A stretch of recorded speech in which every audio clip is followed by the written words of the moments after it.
Good afternoon. My name is Nathan Earl. My U number is U689176650, and this is another Tableau assignment for marketing management problems and Dr. Hooker.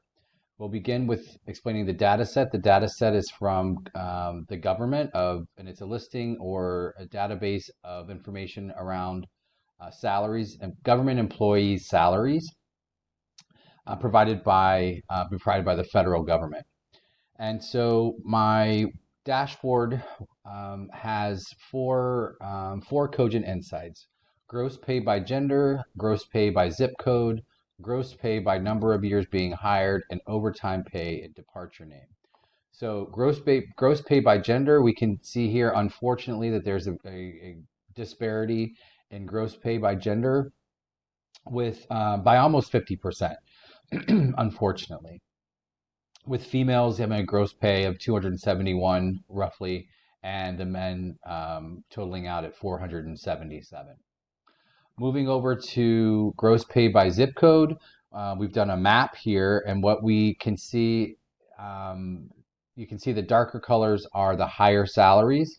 The highest being, we'll go to labels and hit min and max, and so we can see that the highest salaried zip code is here with 23, and the lowest would be to the south at 18,3974.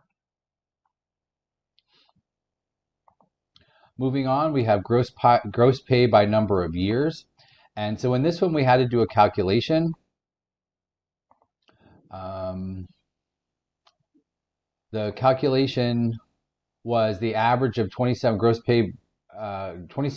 pay received. What we had to do was subtract today's date from the initial date of hire, date first hired, to get an average then of gross pay by number of years being hired.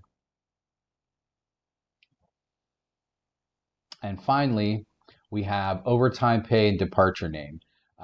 From this chart here, we can see that fire and rescue services had the most overtime pay, seconded by police, which makes sense for your emergency services to require the most overtime. So in review, we have gross pay by gender, with men with a large disparity in gender or in pay by gender. We have two of the zip codes here: gross pay by zip code, with the most right outside the city to the west or to the east, and the least paying zip code is right to the south. We have gross pay by number of years being hired, and then finally overtime pay departure, with the emergency services capturing the majority of the overtime pay. Thank you very much.